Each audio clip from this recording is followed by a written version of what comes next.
Olá, amados irmãos e irmãs, com muita alegria nos reunimos hoje, no dia 14 de dezembro.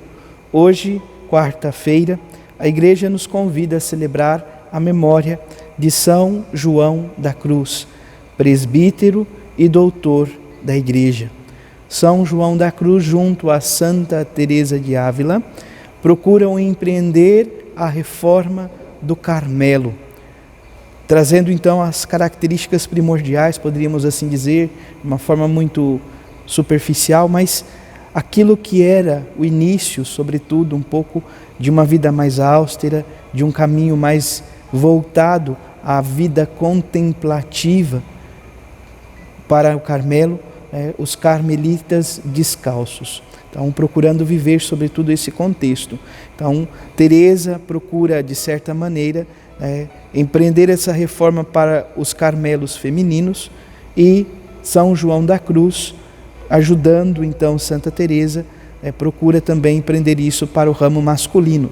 Mas, de certa maneira, Santa Teresa de Ávila é a padroeira, sobretudo, deste contexto dos carmelitas descalços. Então, que o Senhor nos ajude, por meio deste grande homem, deste doutor da Igreja, deste homem que empreendeu grande reforma para o Carmelo e nos deixou um legado espiritual surpreendente, possamos também nós viver, como ele mesmo diz, de tal modo o amor, que quando chegar o entardecer da nossa vida, Deus, olhando o amor que tivemos, possa então acolher estas obras de amor, e não o empreendimento, o esforço, todo o esforço que muitas vezes queremos fazer para alcançar os benefícios de Deus.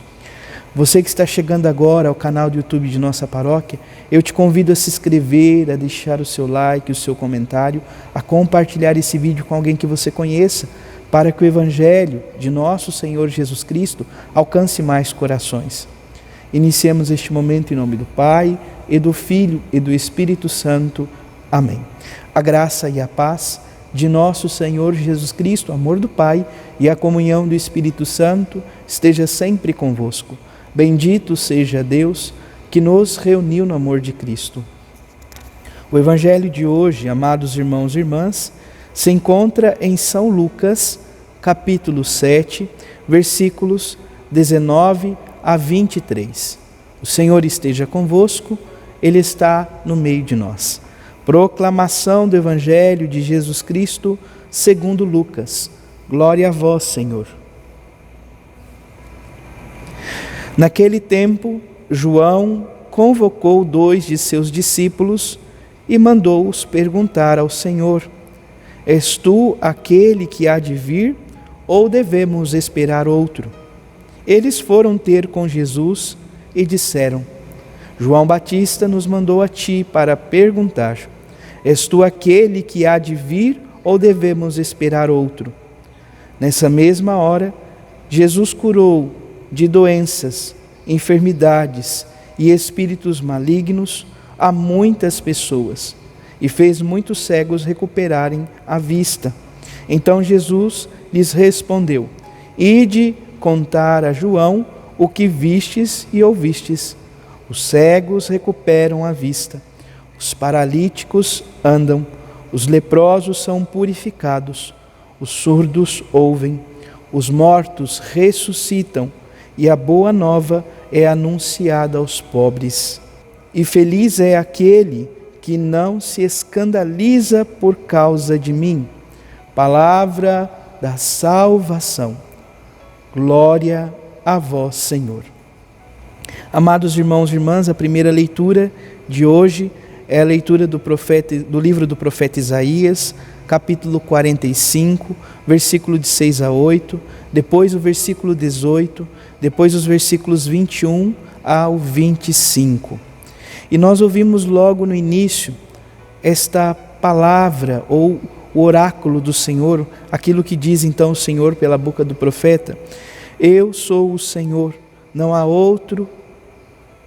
Eu formei a luz e criei as trevas, crio o bem e as condições de mal-estar. Sou o Senhor que faço todas as coisas. Céus, deixai cair o orvalho das alturas, e que as nuvens façam chover justiça. Abra-se a terra e germine a salvação, brote igualmente a justiça. Eu, o Senhor, a criei. Amados irmãos e irmãs, que oráculo maravilhoso. Nós temos aqui, amados irmãos e irmãs, um oráculo messiânico. O Senhor sustenta tudo. O Senhor é quem sustenta todas as realidades, é Ele quem cria, é Ele quem dá a capacidade de existir. Entendamos a palavra trevas aqui, sobretudo no contexto desse livro, não a maldade, sobretudo, mas a realidade da alternância entre luz, dia, e noite, trevas. Então é Deus quem distingue as realidades, é Ele quem nos permite viver esse contexto, né? O próprio Gênesis nos revela isto, que Deus separou o astro maior para presidir o dia, o sol, e o astro um pouco menor para presidir a noite, a lua. Então, é Deus quem governa todas as realidades. Mas, de repente, depois que fala dessa realidade, eis que um oráculo messiânico surge aqui. E este vale a atenção de cada um de nós. Ele fala assim: céus, deixai cair orvalho das alturas. Amados irmãos e irmãs, nós bem sabemos, a chuva vem e molha a terra, a fecunda, mas muitas vezes, dependendo como vem a chuva vem de uma forma muito exagerada às vezes, e a terra não absorve, então a chuva ela apenas escorre. É diferente do orvalho.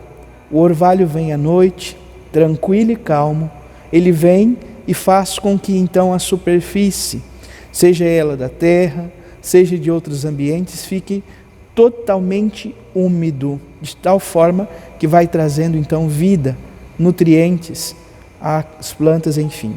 Quando então o oráculo do Senhor diz: deixai cair do céu o orvalho das alturas, que as nuvens façam chover a justiça.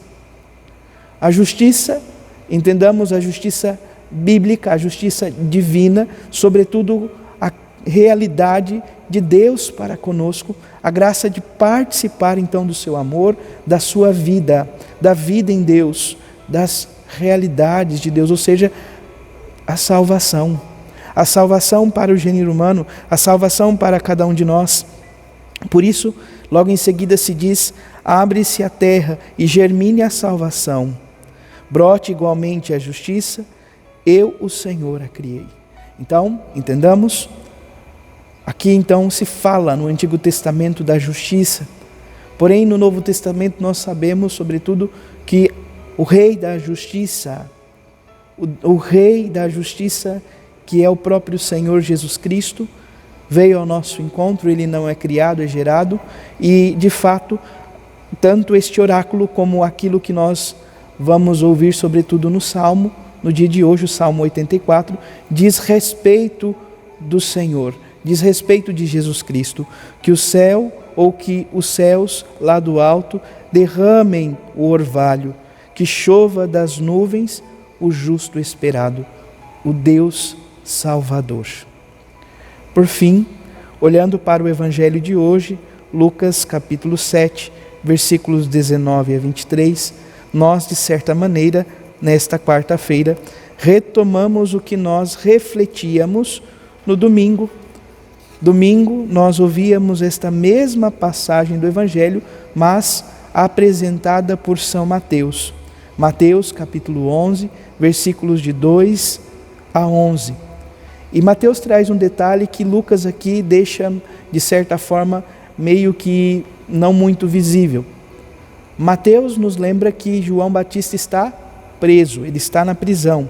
João estava na prisão quando ouviu falar das obras de Jesus Cristo e enviou-lhes alguns dos discípulos para lhe perguntar. Aqui no Evangelho de hoje nós vemos que São Lucas é um pouco mais direto, mais objetivo.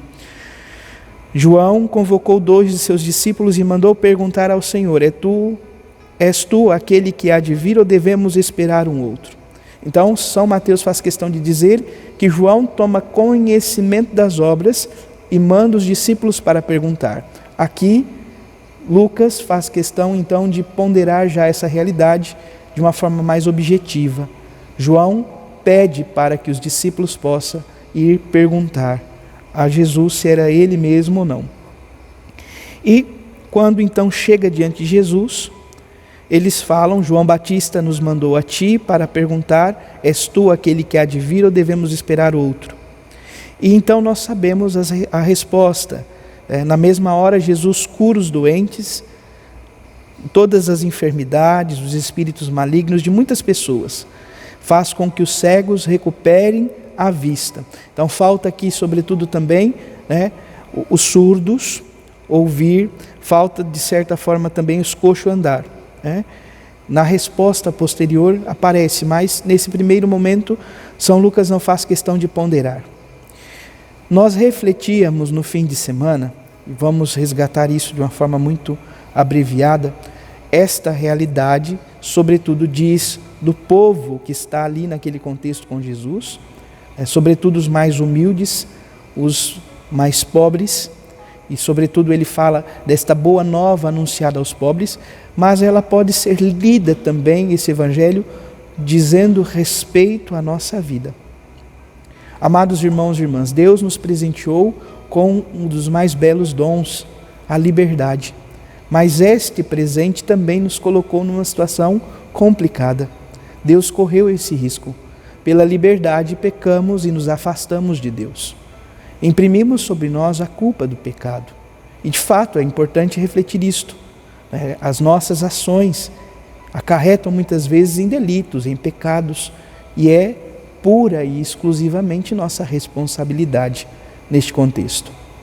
Mas Deus, não nos querendo perder, veio ao mundo, se encarnou, veio ao nosso encontro, e aí então Ele nos tirou, assim como João está aprisionado, muitas vezes vamos nos aprisionando por meio do pecado também, em diversas realidades, ou seja, os olhos prisioneiros são cegos, os ouvidos prisioneiros são surdos, a boca prisioneira é muda. Então, todas as realidades que são aprisionadas pelo pecado se tornam estéreis. Então, Jesus pede para que os discípulos de João possam retornar a Ele para dizer o que ouviram e viram e contemplaram naquele contexto. Ou seja, mesmo os pecadores caminhando, ao se encontrar com o Senhor, mesmo os olhos aprisionados voltam a enxergar, os ouvidos aprisionados voltam a ouvir, as bocas aprisionadas voltam a falar, os paralíticos andam. Enfim, Cristo traz vida e liberdade. O Senhor traz vida e salvação a todos nós. Com toda certeza, São João da Cruz contemplou essa verdade e esta beleza em sua vida. Uma das mais belas obras de São João da Cruz é a Noite Escura da Fé, onde ele fala que o Espírito passa por um período de purificação. Nesta obra, ele coloca sobretudo um poema da alma, a amante de Deus, que sai à noite às escondidas, à procura do seu bem-amado, do Salvador. Que assim seja a nossa vida, que assim seja o nosso coração, possamos ir ao encontro do Senhor, possamos ir ao encontro daquele que tanto nos ama, pois Ele nos deu luz, vida, salvação, liberdade, para que nele tenhamos vida e vida em abundância. Louvado seja nosso Senhor Jesus Cristo, para sempre seja louvado. Abençoe-vos o Deus Todo-Poderoso, em nome do Pai, do Filho e do Espírito Santo. Amém. São João da Cruz, rogai por nós.